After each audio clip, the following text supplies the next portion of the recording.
What's good, y'all? It finally happened. We've been waiting for a whole long time. The trade deadline is almost here, and we finally got the first blockbuster trade of the season. It's not technically the first trade because we did have Noah Vonleh get sent to San Antonio for cash. So I guess you can count it as the first real trade. No disrespect, that really doesn't matter towards anything. This Kyrie trade, though, is 100% gonna matter.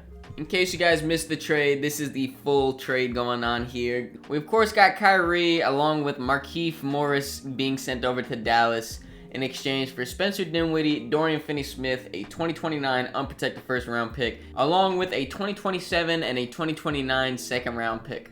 I wasn't really expecting Kyrie to request a trade, that's for sure. That came out of nowhere. Once he did request a trade, though, I thought it was either going to be the Lakers or the Mavericks, and it happened to be the Mavericks. But pairing up Luka Doncic with a player like Kyrie Irving, bro, it's insane. I think they easily are the best backcourt duo in the league. In case you didn't know how Kyrie was doing this season, he's averaging 27 points, 5 rebounds, 5 assists. Super efficient like he always does, 49% from field, 37% from 3. On almost 9 attempts per game is pretty insane. And then this season especially, I see Kyrie really just certain possessions, he'll really lock in and play some defense. He's averaging a steal and almost a full block per game as well. Kyrie is by far the best player, let alone ball handler / shot creator that Luka Doncic has ever played with. And I think this is going to be able to open up a whole lot more for this Dallas offense. Whenever I'm watching the Mavericks, it's either Luka Doncic is going absolutely ballistic and, doing everything on the court, making shots, passing the ball correctly, drawing the foul,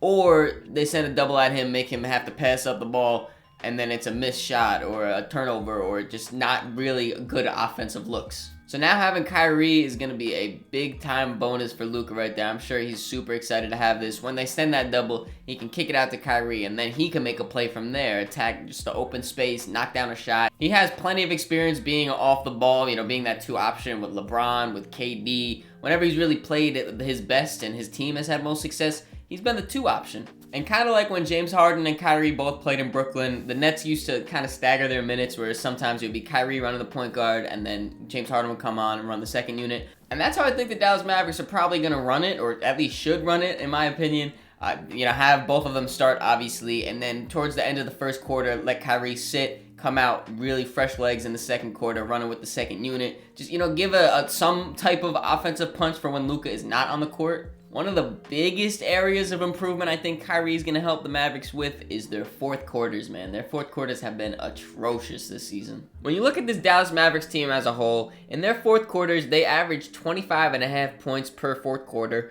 which is dead last in the league at 30th.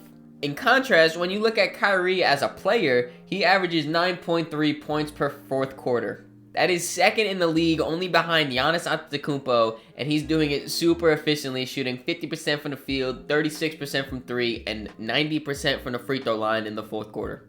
As I mentioned before, whenever I watch the Mavericks, it feels like it's just the Luka Doncic show. So I'm sure by the time it gets to those fourth quarters, his legs are tired, the jump shot's not really falling like that. So it makes sense that they're not the best fourth quarter team. But adding Kyrie, who is a known clutch performer, is really going to be beneficial for them. Not only is it going to allow Luka to not have to do as much to rest up them legs, so he's better in the fourth quarter. Like I just showed you, Kyrie is the second best fourth quarter player in the league right now. We know what he could do in the clutch. He's hit countless buzzer beaters, game winners, arguably the clutchest shot of all time in the 2016 comeback finals. This offensive duo of Kyrie and Luka is going to be insane. But noticed how I said offensive duo. There's one glaring issue still with this Dallas Mavericks roster, and that's their defense. They don't really have a rim protecting big. They signed JaVale McGee, and I'm not going to lie, when they first signed him, I thought that was going to be a huge signing.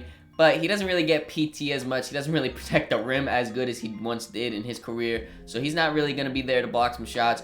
Christian Wood can block some shots, but I don't really look at him as a defensive player or a rim protector at all. And then Dwight Powell, he's a huge energy guy, he really gives it all he got, but there are still limitations to what he can do on the defensive end. And then when you look at their perimeter defense, they just traded away their best big wing stopper in Dorian Finney-Smith. And don't get me wrong, it's not like they don't have any decent defenders. They still got Josh Green, Reggie Bullock, Tim Hardaway Jr. They are all capable and, decent defenders at least. But none of them really have the strength and the size that Dorian Finney-Smith came with to guard like the LeBrons, the Jason Tatums of the league, the Giannis's he would even guard sometimes. Reggie Bullock is 6'7", he's got some height, but they usually put him more on guards. I remember last year in the playoffs, he was guarding Chris Paul, who's a small point guard, Steph Curry, who's a small point guard. They like to use his size to disrupt the guards, really. But Josh Green has taken a huge step on both the offense and defensive end this season, so maybe they're going to look for him to really just step up. Maybe they're not done making trades. I don't really know what else they have to trade, but maybe they can, figure out something and get like a big wing stopper or something. They did also get Markieff Morris in this trade, though, who is a bigger guy, runs the power forward, got that size, the burliness to him. But I'm definitely not looking at him to, make up for what's lost of Dorian Finney-Smith's defense. I'd say he's more of an enforcer role. He can come in and also knock down some shots. He wasn't getting too much PT over there in Brooklyn, but he is shooting 40% on threes on about 2 attempts per game, which is not bad. Overall, I do like this trade for the Dallas Mavericks. I do wish that they go out and make one more move to kind of get that big wing defender that they lost in Dorian Finney-Smith. But if they can't, I don't know, maybe the offense of Kyrie and Luka, it doesn't matter. They could just carry that team. I do also have worries that Kyrie will not re-sign this offseason. It's a risky move for Dallas, but at the point they're at, they need to make some risky moves. If Kyrie does re-sign, it's a fantastic trade. If he doesn't, though, it could be the breaking point for Luka Doncic. Now I want to take a look at the trade from the Nets perspective, which, they were forced to make this trade. Kyrie, like I said, shocked the world by requesting a trade. So they forced their hand to make this trade, and I think they got a decent comeback for it. So the players that the Nets got back in this trade were Spencer Dinwiddie, who's making his return to Brooklyn, along with Dorian Finney-Smith. Now Spencer is having a pretty decent season this year, averaging just under 18 points per game with 3 rebounds and 5 assists on top of that. He's shooting the ball very efficiently, especially from 3 at 41% on 6 attempts per game. And Dorian Finney-Smith is averaging 9 points, 5 rebounds, and assists and a half.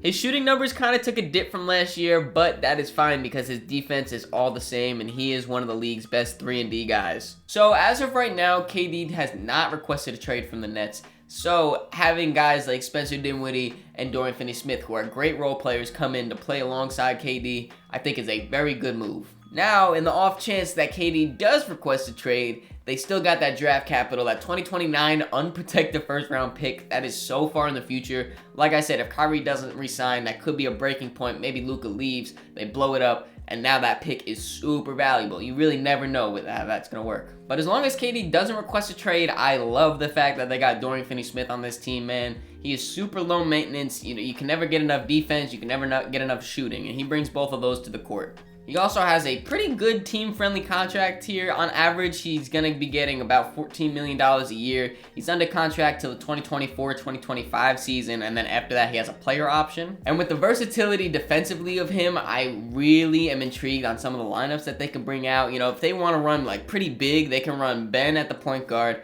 then Royce O'Neal, Dorian Finney-Smith, KD, and Nick Claxton. Just switch everything. Oh my God, that defense would be insane. And if you're worried about the offense or the shooting on that lineup, you could always take out Ben and put in the other guy they got in this trade, Spencer Dinwiddie. He's super versatile too, can either come off the bench like last season and, just hoop.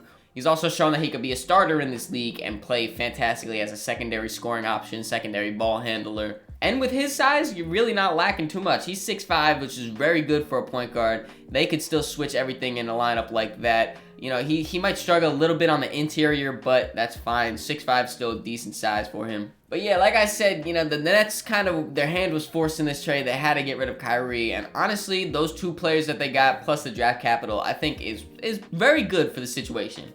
I am super interested to see Kyrie and Luka play together, and I'm super interested for KD to come back and play with these new players that he has on the roster. Let me know who you guys think won this trade. Was it the Mavericks for getting Kyrie? Was it the Nets for getting a decent return on a player that was going to leave them anyway? Let me know down in the comments. If you enjoyed this video though, make sure you leave it a like, subscribe so you don't miss the next one. In the description, there'll be links to all my social medias, so make sure you follow me on all those to keep up to date with me. Catch y'all.